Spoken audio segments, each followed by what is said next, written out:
তোমরা সবাই কেমন আছো? আশা করি সবাই ভালো আছো।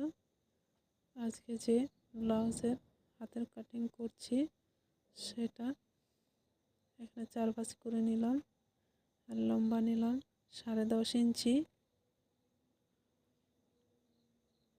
10.5 ইঞ্চিতে দাগ দিয়ে দিলাম দুই পাশে।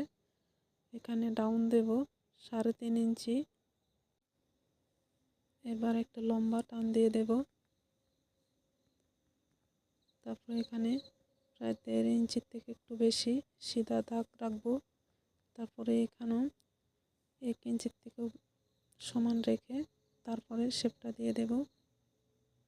আর এখানে 1/2 ইঞ্চি ডাউন দিয়ে দেব।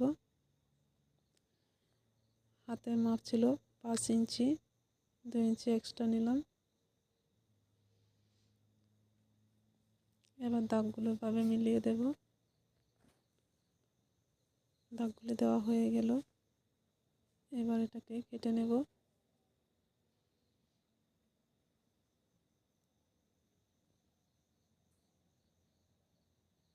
কাটা হয়ে গেল। এবার মেন কাপড়ের উপরে কাটবো। হাতটা একটু কাপড় ছোট হয়েছে, জয়েন্ট দিতে হবে। এবার হাতে ডিজাইন দেওয়ার জন্য এখানে পেস্টিং পেপারে 1 ইঞ্চিতে দাগ দিলাম। আবার এখানে 2.5 ইঞ্চি, এখানে 1 ইঞ্চি, আবার এখানে 2.5 ইঞ্চিতে দাগ দিয়ে দিলাম। এখানে 1 ইঞ্চি 2 সুতো নিয়েছি 2.5 ইঞ্চির মাঝে। এভাবে 1 ইঞ্চি 2 সুতো করে নিয়ে নেব। তারপরে এটা জোড়া 1 ইঞ্চি থেকে 1 সুতো কম নিচ্ছি। এভাবে দাগ টেনে দেব দুটোটা।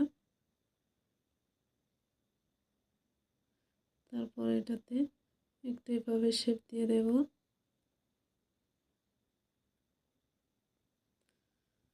শেপটা দেওয়া হয়ে গেল। এবার এটাকে কেটে নেব। কেটে কাপড়ের উপরে এটাকে আয়রন করে নেব ভালো করে।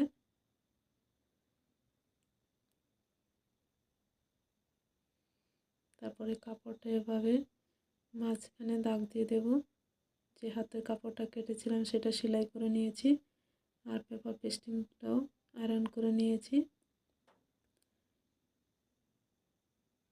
তারপরে এটার উপর দিয়ে সেলাই করে নেব।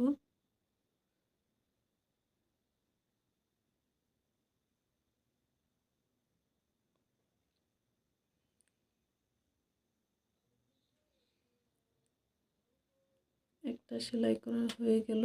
এবার তারপরে এটাও সেলাই করব।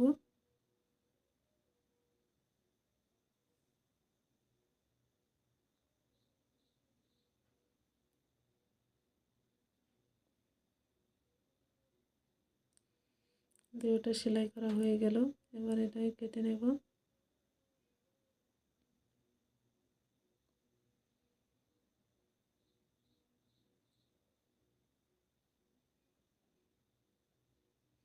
ছোট ছোট কাট লাগিয়ে দেব।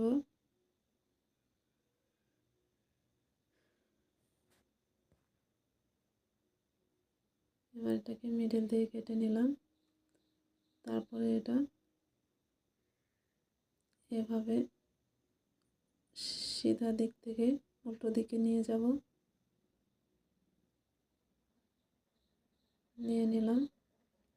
এবার ওটার উপর দিয়ে চাপ সেলাই করে দেব।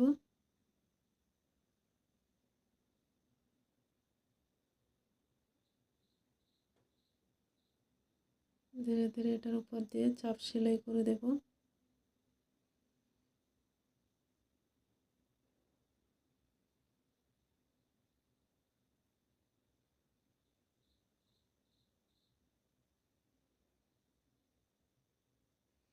তারপরেরটাও একইভাবে সেলাই করে নেব। সেলাই করা হয়ে গেল। সেলাই করার পরে এরকম হলো। যদি কারো পছন্দ হয়ে থাকে তাহলে লাইক করবেন। ভিডিওটি দেখার জন্য অনেক অনেক ধন্যবাদ। সবাই ভালো থাকবেন, সুস্থ থাকবেন। নমস্কার।